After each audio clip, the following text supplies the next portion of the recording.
Takulandirani ku AMTV Malawi kuchimake kwa nkhani zenizeni. Ngati nkhani imeneyo kuno kulibe, dziwani kuti nkhani imeneyo ndi yabodza. Thank you very much, Right Honorable Speaker. Just to indicate that at some point there was a question from Chikwawa, is it East?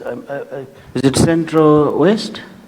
Could be, and that was supported by Lower East in regards to the issue of floods that are devastating the country currently. I wanted to inform you that at around 12:20, I will present a ministerial statement in this House on the same. I submit, Right Honorable Speaker, sir. Thank you very much, Leader. I think that is in order because members would want to hear.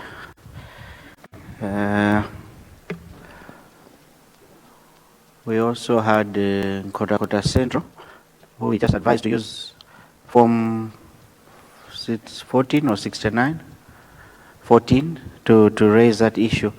But I think you are now comforted by the assurance that at some point before we adjourn, we suspend for lunch, the Leader of the House will come up with a statement on the disaster situation that has hit us as a country.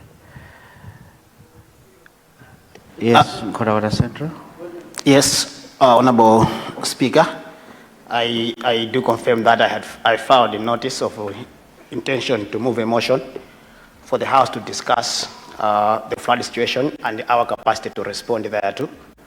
And now, given the scenario, I would be comfortable to incorporate my views in the response to the ministerial statement when time comes. Thank you. Sure. Maybe what specific views were you looking for? So take note of that. Honorable Speaker, of course I know that's your clever way of doing research for me to feed into the minister's statement, but I'll volunteer the views. Honorable Speaker, firstly, the issue of floods is no longer an emergency, because an emergency doesn't happen every year. It's now our familiar story, but it seems our capacity to respond to it has not been well governized. So I intend to ask this House, firstly, to make an ad hoc budgetary allocation or an emergency budgetary allocation to responsible state agencies for procurement of equipment, modern equipment, one for documentation of flood incidents. For example, procurement of drones to capture the full extent of floods whenever they happen, which will help in future planning regarding our response to floods and also evacuation and everything. Secondly, procurement of rescue equipment such as boats. I hope the Minister is taking notes. Procurement of rescue equipment such as boats and the helicopters by the Minister of Homeland Security as well as Minister of Defense. I don't think as a country we should fail to do that. I don't think so. Particularly looking at the flood issue as a perennial problem, which has been recurrent every year. Also, Honorable Speaker, procurement of for storage of data regarding flooding by our universities, University of Malawi, Zuzu University, and the MAST in particular, the Department of Geological Survey, and the Department of Disaster Management under the OPC, as well as even Parliament. These institutions need to document information regarding flooding. I was going to give an example of Australia, which had the floods covering the size of Portugal in 2011. But if you visit their website today, you'll find all the videos available on YouTube and other online platforms. But if you ask about floods that happened in Malawi just 3-4 years ago, you will not find anything apart from short videos captured by phone cameras. And that is not good for our future planning regarding our response to floods. I would therefore like to, when time comes, that this House should do, before we rise for this budgetary meeting, make a provision for the responsible agencies and institutions to procure all these and other necessary gadgets and equipment for our proper response to flooding in the future. Mr. Speaker, sir, let me finish by saying that a response to a recurrent flooding situation cannot be distribution of maize every now and again. Those people cannot sleep in the bags of maize. Thank you so much. Thank you. Before I come to your point of order, let me recognize my senior. Thank you very much, Mr. Speaker, sir. Mr. Speaker, sir, I am a bit lost on what we are doing. I thought my brother would have moved a motion so that the House should adopt it, and if it's adopted, then it forms part and parcel of the resolution of this House. But if it's coming like a ministerial statement, normally a ministerial statement is information and it ends there. But what he is actually saying needed us as a House to agree so that this thing should move forward. I submit.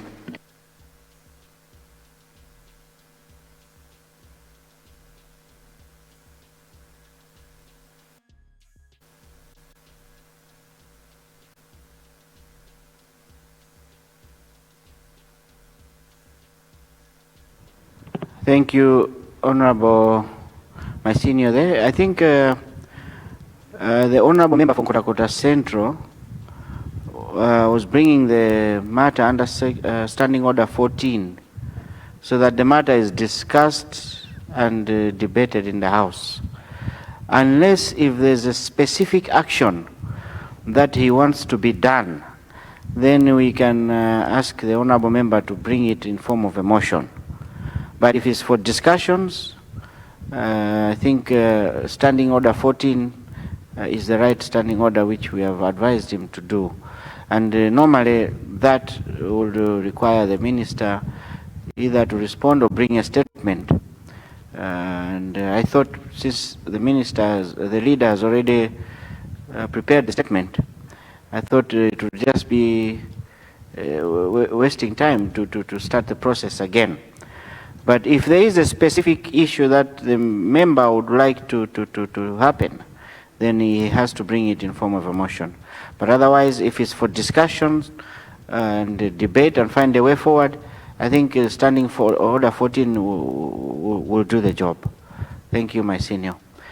Yes, Rumpi West. Rumpi West.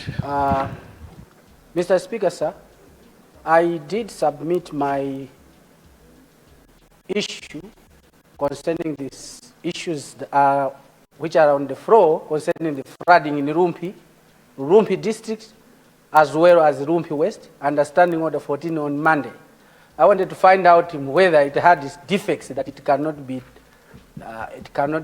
considered, because I'm wondering the procedure that we are taking now, that when there's an issue on Understanding Order 14, it takes ages for you to be considered. How will my issues about the affected people in Muhuju,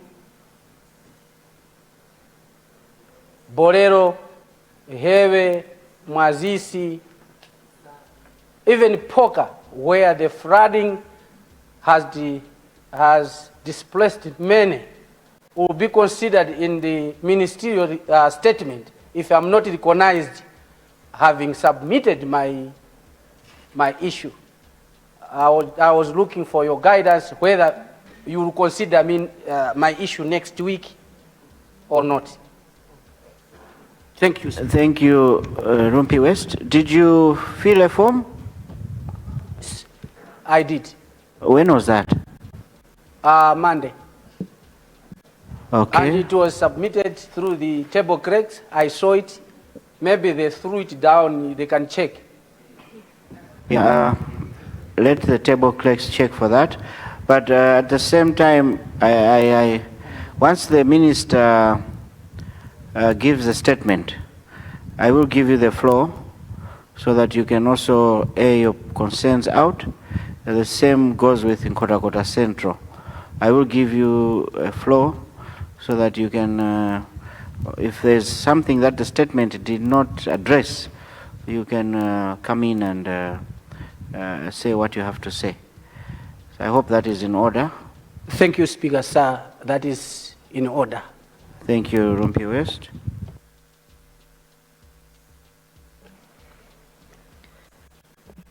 Government business, budget motion, as moved by the Honorable Minister of Finance, Economic Planning and Decentralization on 27th February 2026.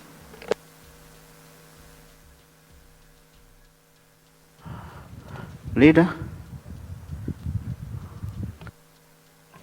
Right Honorable Speaker, you did guide earlier on that when we walk in after health break, we'll continue with the presentation of cluster reports.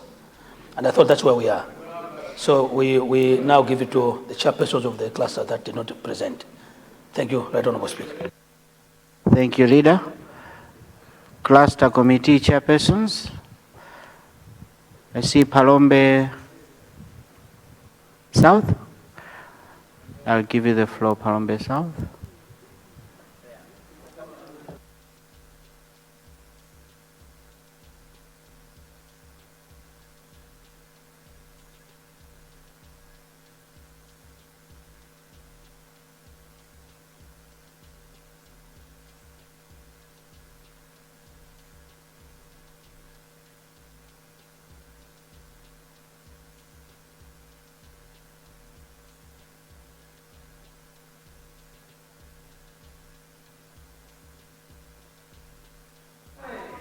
Palombe South, you have 20 minutes.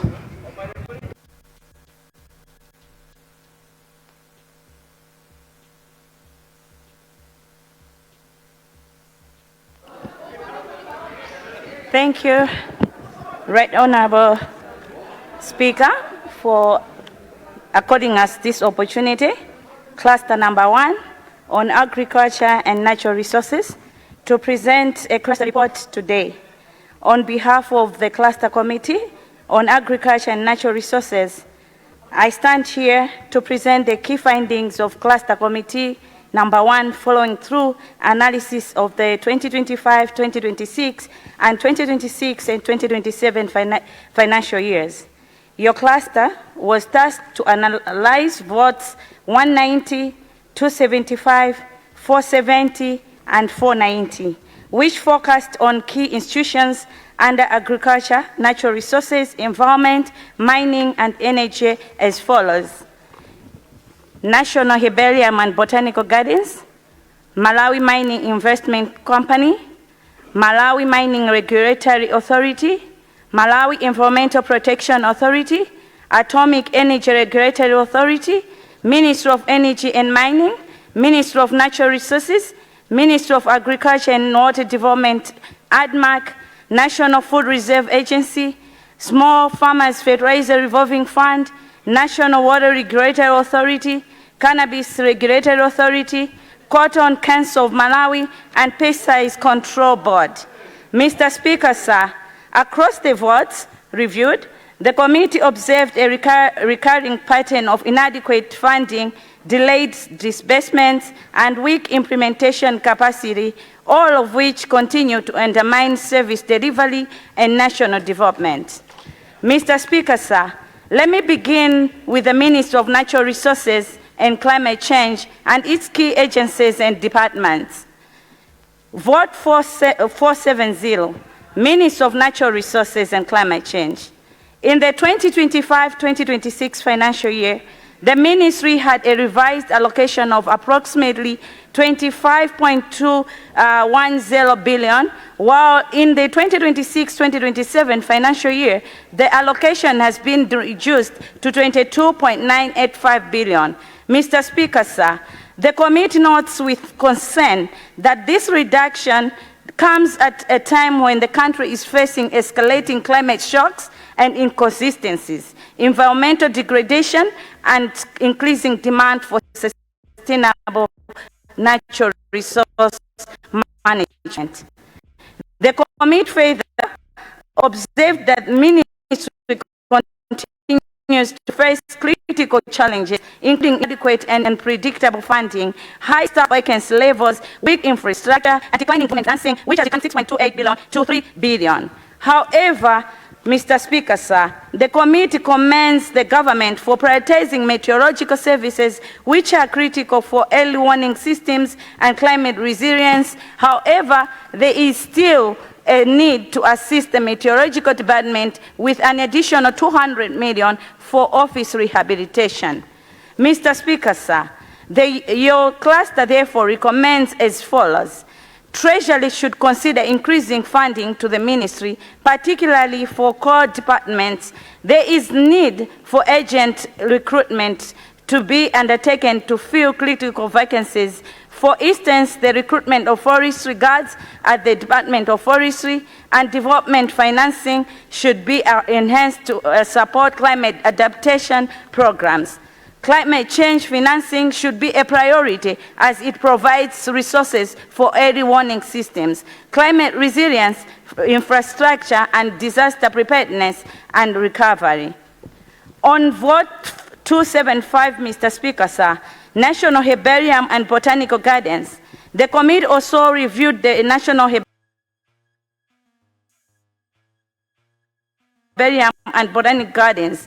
The NHBG received 514 million in 2025-2026, which was disbursed late by December 2025, significantly affecting implementation of its operations. The 2026-2027 allocation remains inadequate, with a funding gap of approximately 1.3 billion. The institution faces governance challenges, including the absence of a board, critical staff shortages, and dilapidated infrastructure.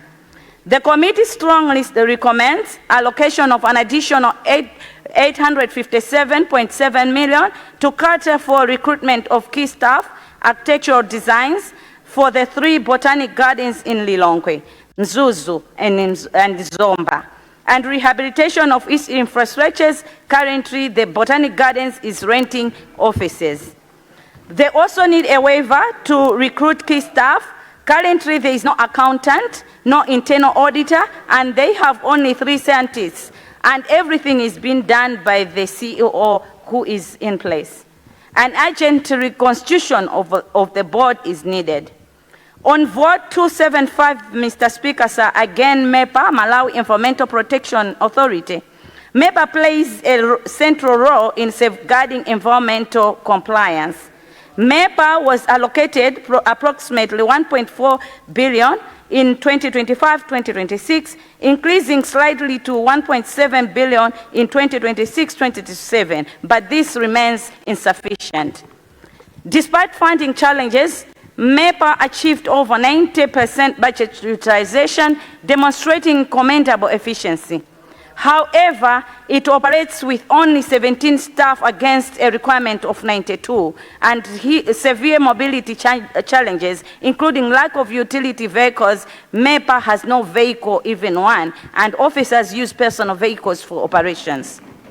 The committee therefore recommends that MEPA should be allocated with a deficit of 2.9 billion to address the resource gap. The need to recruit critical staff and procurement of at least 3 utility vehicles to strengthen enforcement. Mr. Speaker, sir, as Malawi is developing rapidly and our mining activities are almost everywhere in the country, environmental protection must not be compromised. On Atomic Energy Regulatory Authority, AERA, Mr. Speaker, sir, this is one institution that most people don't know about. This remains one of the least recognized yet critical important institutions. Its role is regulating radiation in healthcare, construction, and emerging technologies essential for public safety. As at February 2026, AELA had received a total funding of 374.4 million out of its total budget of 791.1 million in the 2025-2026 financial year. In the 2026-2027 financial year, AELA ideal budget was 2.4 billion, but it has only been allocated with a ceiling of 695.6 million. Considering the importance of the institution, the committee recommends allocation of an additional 1.3 billion for infrastructure, staffing, and public awareness. Mr. Speaker, sir, as Malawi modernizes, regulatory readiness must keep pace with technology advancement.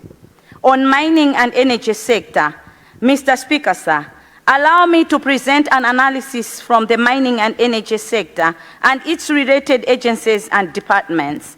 On vote 490, Minister of Energy and Mining, the ministry received 56 billion in 2025-2026, with a modest increase projected for 2026-2027. However, the increase falls far below the 410 billion required for key projects, including electricity generation, rural electrification, MAREP 9 and 10, and infrastructure resilience of Kapichila and Patamanga. Your committee was, however, pleased with the progress in electrification and renewable energy initiatives, but key challenges remain. For instance, project delays and low fund absorption, high cost of power generation, non-cost reflective tariffs, vandalism of energy infrastructure, and non-payment of electricity bills by public institutions. Mr. Speaker, on this, let me say that we have seen throughout our analysis that MDAs are allocated utility funds, yet they are failing to pay institutions like ESCOM. We have the MDF, Malawi Prison Services, Malawi Prison MBC, and all water boards across the country, among others, failing to clear the bills with ESCOM. And yet they have been allocated utility funds. How can ESCOM perform efficiently in such circumstances? Your committee therefore makes the following recommendation. All MDS should be installed with prepaid meters. This will address the challenge of non-payment of the bills. Expedited implementation of energy projects like the Patamanga Core project. The need to enforce laws, particularly the Electricity Amendment Act, to curb vandalism in the energy sector. And additionally, your cluster recommends the need to review the MAREP. Your cluster noted that much emphasis is given to distribution, which was commendable. However, looking at the rate that Malawi is developing and urbanizing, there is need to relook at our generation capacity. The cluster therefore urges government to strengthen investment in power generation, transmission, and rehabilitation of the energy infrastructure. Now turning to the mining sector, a sector widely viewed as a driver of future economic growth, I'm disappointed to tell this House that our country, Malawi, has not yet started mining. Mining hii ndi hapa kama chabe, sitina yampepo. Yet I will explain why it is Yet I will explain off in a minute. Malawi has not yet meaningfully taken off in mining, with the sector contributing only 0.8% to the GDP, despite having precious and scarce minerals. Mr. Speaker, sir, take note that the Kasia Rutile project, for instance, it is confirmed as one of the largest natural rutile deposits in the world, with major critical minerals. We believe that Malawians should be able to appreciate greater positive changes on the ground for possessing one of the major critical minerals in the world. Mr. Speaker, sir, there is a lot to be done in the mining sector as a country. We need to get very serious. Your cluster observed that the mining sector lacks its geological data. The country depends on external investors for exploration, and there is no adequate equipment to verify mineral findings. This situation places Malawi at a disadvantage in negotiations and resource management. Mr. Speaker, sir, while the establishment of Malawi Mining Investment Company, MAMICO, is commendable, the institution has not effectively operationalized yet, lacks strategic direction, and risks becoming a physical burden if not restructured. At the same time, MMRA faces a funding shortfall of 1.3 billion, limiting its ability to regulate the sector and curb illegal mining. Your cluster was concerned, Mr. Speaker, sir, that MMRA, which has the capability of generating enough local and foreign revenue, is not able to do so due to its mining fees, which are too low. It is pitiful, Mr. Speaker, sir, that at this moment we have a mining fee worth 10,000 kwacha, and yet the investors are getting millions and billions in proceeds. Having outlined the mining status, your cluster makes the following recommendations. The establishment of MAMICO is a constructive and forward-looking initiative. However, with the reasons mentioned above, MAMICO at the moment is just another institution that will own resources if not properly structured. Additionally, funding MAMICO should have clear strategies that clearly aligns to its purpose and legal mandate. In this regard, MAMICO should focus on investment and not exploration. The Treasury should consider allocating 1.3 billion to MMRA to ensure its efficient and effective operations. The need to review mining fees, fines, licensing, which are too modest. Your cluster recommends that mining fees be revised for both local and international investors, should be quoted in US dollars for foreign investors and a minimum of 1 million kwacha for local investors additional. There is a need for MMRA to conduct a benchmarking on the same in neighboring countries. The Treasury should seriously consider allocating additional funds to the geological amounting to 43.9 billion for the following activities: a detailed exploration in the 16 target areas amounting to 10.2 billion to have our own geological data; procurement for exploration equipment amounting to 20.1 billion; procurement of analytical laboratory equipment amounting to 10.9 billion. And, Mr. Speaker, sir, rehabilitation of a laboratory and office infrastructure at Kanengo and Zomba offices amounting to 2.7 billion.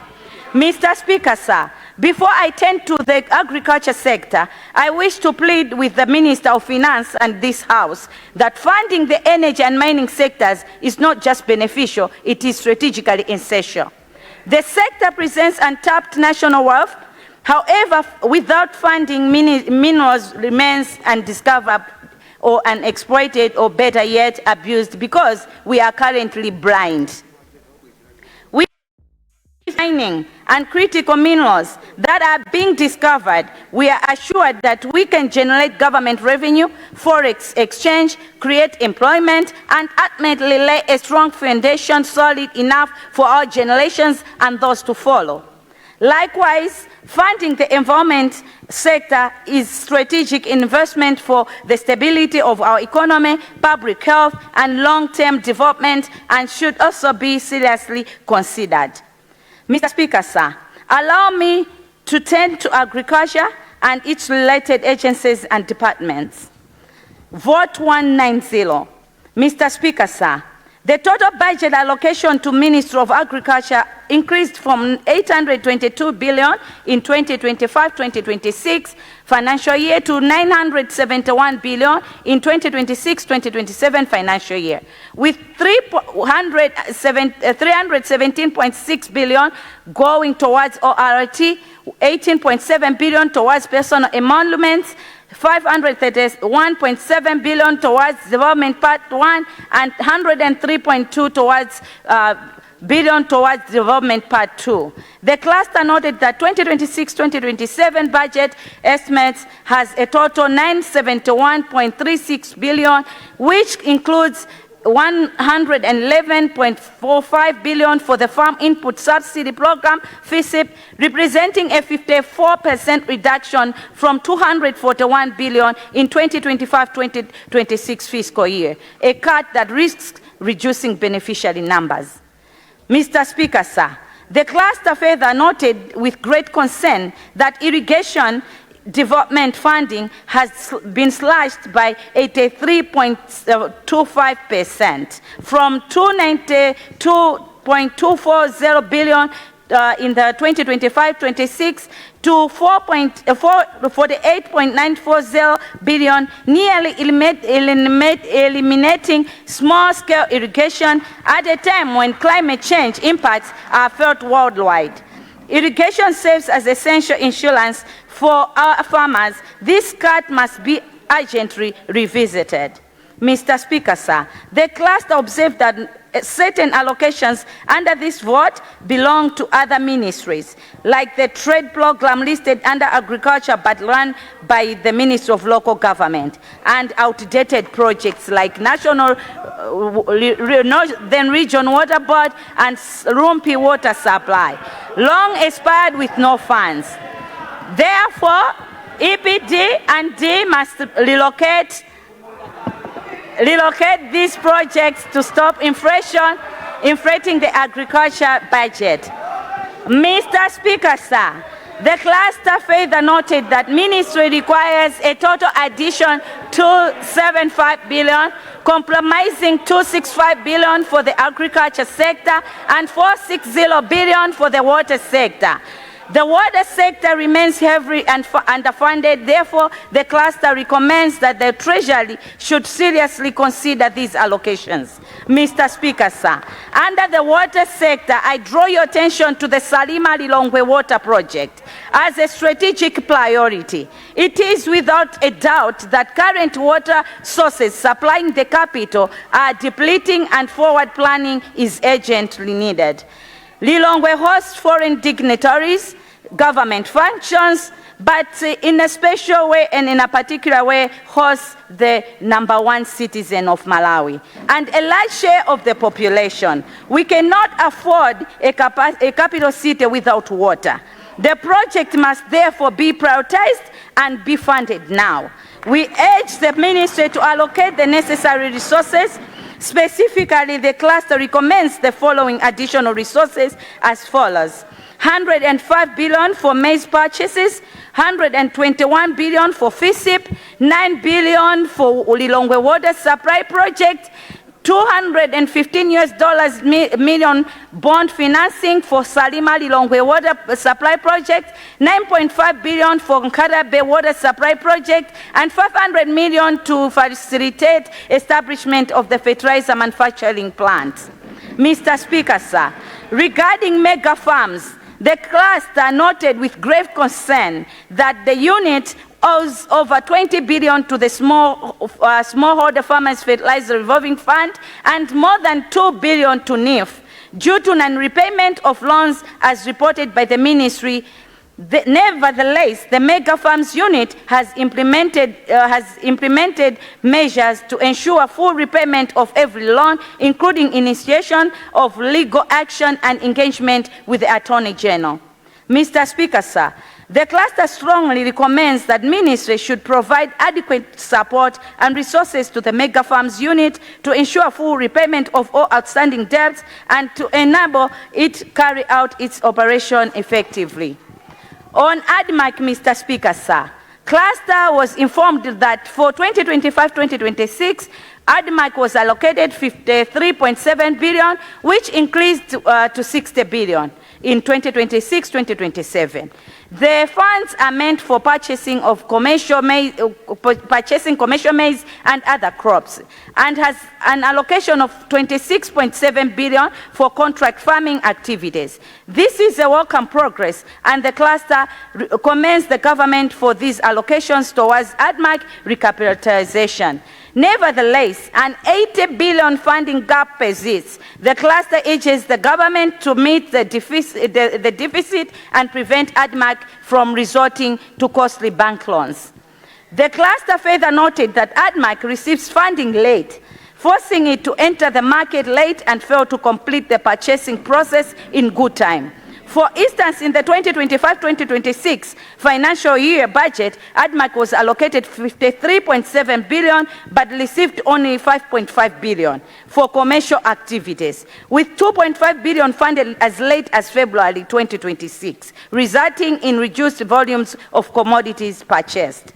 The requisition of a grain drying machine by ADMAC allows it to venture into the market early without worry of high moisture.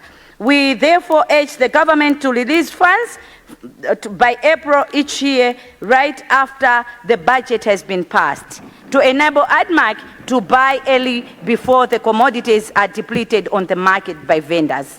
Mr. Speaker, sir, the cluster was relieved to learn that government has finally indicated that it will assume ADMAC's 2 legacy loans with CDH Bank used for maize procurement to stabilize prices, which are now totaling to 39.6 billion and incurring up to 9.8 billion in annual finance charges.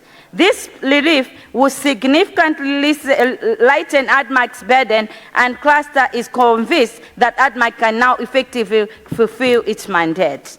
On NFRA, National Food Reserve Agency, Mr. Speaker, sir, your cluster observed that NFRA received the following in the 2026-27 financial year. It received 60 billion for maize purchase to replenish the grain reserves and 2.6 billion for operations and rehabilitation of silos.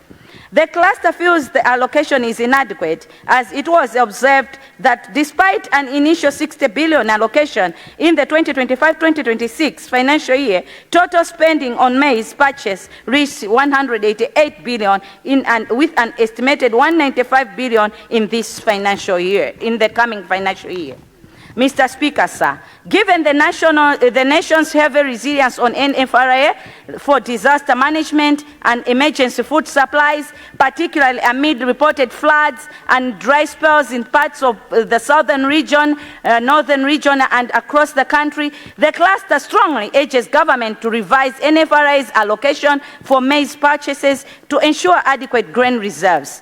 Speaking of the storage facilities, Mr. Speaker, sir, the cluster also noted the agency urgently needs funds to renovate and assess the 8 tilted silos at Kanengo offices, now in critical condition.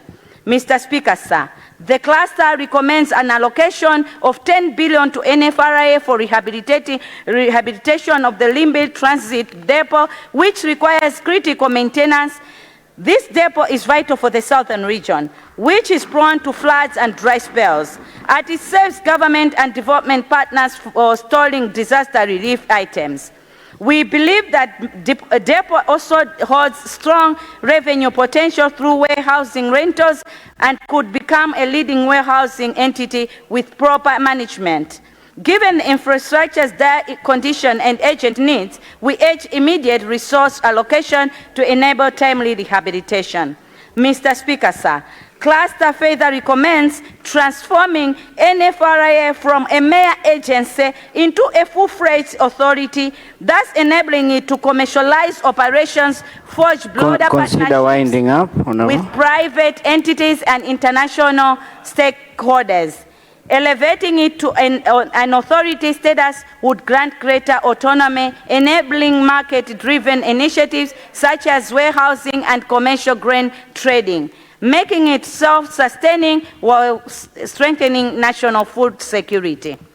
On smallholder farmers' fertilizer revolving fund, Mr. Speaker, sir, to an observation that SFFRM, to effectively fulfill its mandate of importing and stabilizing prices of inputs for smallholder farmers, government support is critical. The cluster recommends that the government, through the central bank, should facilitate the provision of letters of credit to SFFRFM for procurement of fertilizers directly from manufacturers, in eliminating costly third-party intermediaries. Mr. Speaker, sir, your cluster was pleased to learn that in the 2024-2025 growing season, SFFRIM successfully utilized letters of credit and direct transfers to pay for fertilizer imports. This direct procurement model enabled them to land fertilizer at a low cost of 80,000 kwacha per bag. Mr. Speaker, sir, the cluster observed chronic delays in disbursement of agency fees to SFFRIM. Your cluster is of the view that upfront disbursement is critical to ensure operational readiness and the seamless administration of the program. The cluster recommends that the situation where delays occur, SFFRIM should be authorized to utilize a portion of the farmer's contribution, 10,000 per bag, to cover the legitimate operating costs incurred during the administration of VSIP. I'm going to Water Resources Authority. It is encouraging, Mr. Speaker, sir, to note that the allocation to this vote is on a positive trajectory. As the cluster observed that the allocation has increased from 500 million in this year, 2025-2026, to 550 in the next financial year, representing a 10% increase. Given the NWS mandate to manage all along our lakes and rivers, which has most of our hotels and lodges, your cluster is of the view that a share of the hotels' levies collected by the Ministry of Tourism along Lake Malawi should be shared with the National Water Resource Authority. Mr. Speaker, sir, it is also noted with concern that the authority charges excessively low fees rooted in the 2013 prices under the Water Resource Act 2013. This must be revised. On cannabis, Mr. Speaker, sir, total budget allocation of Cannabis Regulatory Authority has increased from 1.2 billion 2025-2026 financial year to 1.47 billion 2026-2027. A 27% increase. However, this allocation is against a required budget estimate of 6 billion, leaving a gap of 4.5 billion. This money should be funded to the Cannabis Regulatory Authority. They need 1.5 billion extra. On Cotton Council of Malawi, Mr. Speaker, sir, the council has been allocated with 1.7 billion in 2026-2027 financial year, against a requirement of 2.6 billion. This shows a 849 million gap.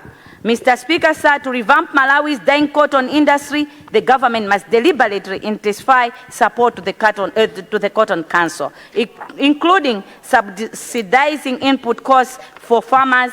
The cluster noted that high seed prices driven by exchange rates and import taxes pose a major barrier to access the seed. The cluster strongly recommends that the council should be allocated an additional 4.3 billion to support restructuring. Lastly, Mr. Speaker, sir, on pesticides control, the cluster noted a 10% increase in the allocation of subvention to the board from 463 million in the 2025-2026 to 509 million in the next financial year. However, the cluster is worried that key tasks were not implemented due to resource constraints, such as certifying pesticide plants, disposing of old pesticides, updating biopesticide rules, among others. Enforcement falls short to just 0.6 tons of illegal pesticides. Mr. Speaker, sir, in conclusion, your cluster committee underscores that agriculture remains the backbone of the economy, central to food security, livelihoods, and poverty reduction. As such, consistent investment, timely input support, and strengthened institutions are critical to sustain productivity and national stability. National resources, particularly mining, presents a significant opportunity for economic transformation for a country positioning mining as key driver of growth. It is imperative to strengthen regulatory institutions, curb illegal activities, invest in monitoring systems, and ensure value retention for the benefit of Malawians. There is therefore an urgent need for the government through the Treasury to ensure adequate, timely funding across all institutions. Allow me at this point in time to express my sincere gratitude to your office, Mr. Speaker, sir, and the Secretariat for the unwavering support. Let me also thank the stakeholders that appeared before our cluster committee, and indeed the members of the cluster one committee for their commitment during our meetings. I therefore, on behalf of the cluster number 1 on agriculture and irrigation, Energy and Climate Change Committees, submit this report for your noting, and I thank you, and God bless you. God bless Malawi, Mr. Speaker, sir. Thank you.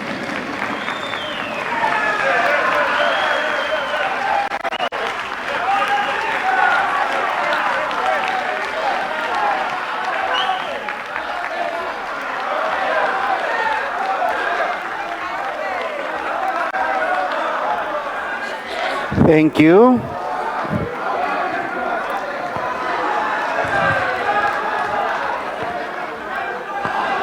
Honorable Leader, looking at the time, is it okay if we do the statement soon after lunch? Right, Honorable Speaker, it is perfect in order. Thank you, Leader. Palombe South, before you sit, please stand. Would like to clap hands.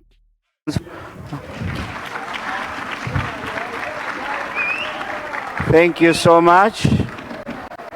Thank you so much. You're doing a good job. That used to be my cluster, and I'm proud of you. Thank you. Honourable members, it is now 12:40. Before I suspend the House, I would like to make an announcement. In the gallery, we have visitors from Kamuzu Academy. Please stand. Beautiful. They have come to watch Honorable Mwaindalama, who was part of for some time schooling and ended up teaching there. Please stand, Honorable.